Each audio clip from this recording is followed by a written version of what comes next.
Shalom jemaat Tuhan, bertemu kembali dengan saya Pendeta Prapto. Hari ini saya selalu menyampaikan kepada jemaat Tuhan semuanya untuk selalu bersemangat mengikut Tuhan ya. Dan saya atau kami semua sebagai hamba Tuhan berdoa jemaat Tuhan selalu sehat, diberkati Tuhan, dan berpengharapan dalam Kristus walaupun segala keadaan sulit mungkin mendekati kita atau bukan mendekati saja tapi menyerang kita. Kami berdoa jemaat Tuhan semuanya bisa melewati itu, dan renungan ini yang akan saya sampaikan kiranya boleh menjadi hal yang baru untuk kita renungkan bersama-sama. Dari Kolose 4 ayatnya yang ke-5. Firman Tuhan berkata, "Hiduplah dengan penuh hikmat terhadap orang-orang luar, pergunakanlah waktu yang ada." Sekali lagi, hiduplah dengan penuh hikmat terhadap orang-orang luar, pergunakanlah waktu yang ada. Kita sebagai orang Kristen tentunya selalu diperhatikan tingkah laku kita. Dan sebagai orang Kristen kita juga dituntut atau dihimbau oleh Tuhan agar menjadi terang dan garam.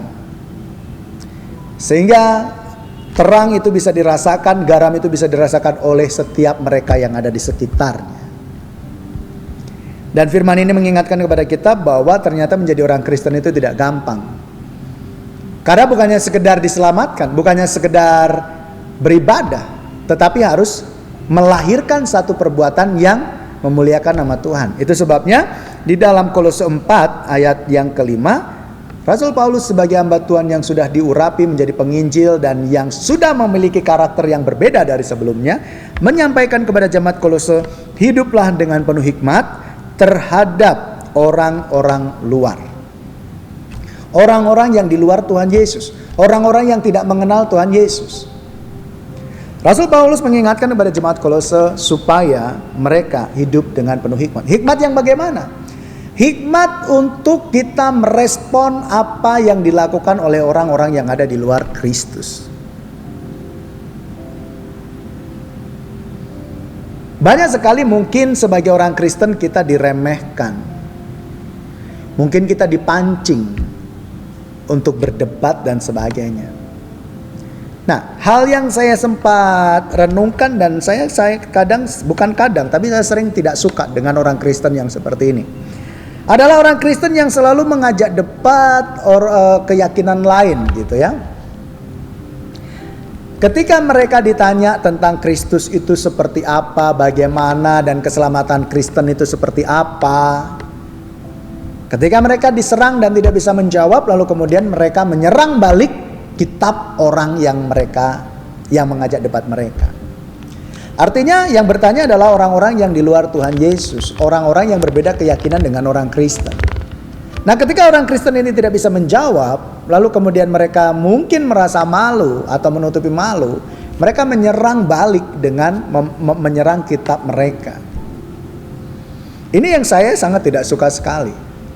Sebagai orang yang di dalam Tuhan, Rasul Paulus mengingatkan supaya hidup kita itu penuh dengan hikmat terhadap orang-orang luar sana. Kalau mereka bertanya tentang keselamatan, kita harus bisa setidaknya menguasai keselamatan yang di dalam Tuhan itu seperti apa, dan kita menceritakannya secara Alkitab, bukan menyerang kitab lain.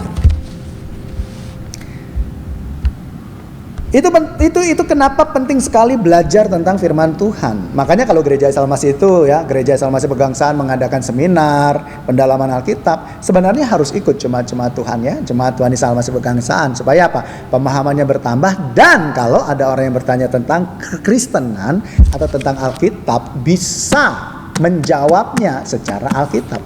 Bukan ketika tidak bisa lalu kemudian menyerang kitab orang lain, kepercayaan orang lain. Nah, itu berarti hidup tidak dalam penuh hikmat Allah. Hikmatnya mungkin setengah-setengah atau mungkin sangat kurang hikmat ya.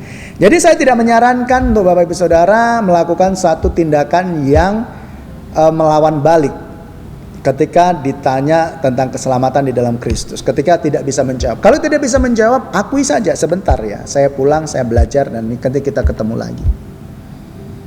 Jangan kemudian berbalik menyerang. Itu tidak dibenarkan dalam firman Tuhan. Hindarilah perdebatan. Hindarilah hal-hal yang dicari-cari. Ya. Jadi hari ini firman Tuhan mengajarkan kepada kita, mengingatkan kepada kita untuk kita hidup lebih penuh dengan hikmat Tuhan terhadap orang-orang yang di luar sana. Perkara-perkara yang mereka mungkin perbuat untuk membuat kita tidak menjadi berkat juga kita harus ingat, harus kita waspada. Kalau hikmat Allah itu menuntun kita, memenuhi kita, kita pasti bisa menyikapi apa yang dilakukan oleh orang-orang di luar Tuhan Yesus terhadap kita. Apapun yang kita lakukan selalu disorot oleh dunia. Dan dunia selalu ingin kita itu mencemarkan nama Tuhan melalui sikap kita yang tidak memuliakan nama Tuhan. Itu sebabnya kalau kita ingat kembali ke atas ya renungan-renungan yang sebelumnya yang saya bagikan kepada kita semuanya, kita perlu tekun dalam doa supaya hidup kita itu dipenuhi dengan hikmat Allah. Sehingga ketika ada orang-orang yang mencari perkara dengan kita terkait dengan kebenaran firman Tuhan, terkait dengan kehidupan kita, kita bisa tetap menjadi terang bagi mereka semuanya. Dan juga kita perlu mengingat selain kita penuh dengan hikmat Tuhan, kita juga perlu mempergunakan waktu yang ada. Waktu apa? Waktu yang ada untuk kita berdoa. Waktu yang ada untuk kita menyatakan kebenaran firman Tuhan, penginjilan dan sebagainya. Jadi renungan hari ini adalah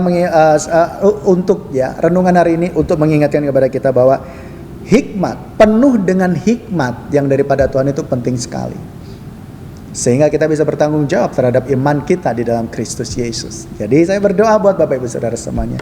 Kiranya hikmat yang daripada Allah senantiasa melimpah tinggal di dalam Bapak Ibu Saudara semuanya. Sehingga dimanapun Bapak Ibu Saudara semuanya berada, Tuhan dipermuliakan dalam hidup Bapak Ibu Saudara. Dan Bapak Ibu Saudara diberkati Tuhan menjadi terang dan garam bagi orang yang ada di sekitar. Tuhan Yesus memberkati. Bapa di sorga, hari ini hamba bersyukur kalau boleh menyampaikan firman Tuhan terkait dengan hidup yang penuh dengan hikmat Engkau ya Bapak. Hikmatnya daripada Tuhan penting bagi kami, karena dengan itu kami boleh bersikap yang memuliakan nama Tuhan. Dan kami berdoa kiranya setiap kami semuanya dipenuhkan oleh hikmat yang daripada Tuhan. Dan biarlah Engkau mengingatkan kepada kami, menuntun kami untuk kami selalu mempergunakan waktu yang ada. Waktu untuk menginjil, waktu untuk berdoa, waktu untuk memuliakan Tuhan dengan perbuatan kami, dengan perkataan kami. Tuhan berkatilah kami semuanya. Kami serahkan hidup kami dalam tangan kuasa-Mu ke depan. Segala sesuatu yang ada dalam diri kami percayakan padamu ya Bapa. Terima kasih Tuhan. Kami berdoa buat setiap jemaat-Mu di dalam nama Yesus. Selalu sehat, diberkati Tuhan, dan semakin dekat dengan Engkau. Di dalam nama Bapa, Putra, dan Roh Kudus. Dalam nama Yesus, haleluya, amin.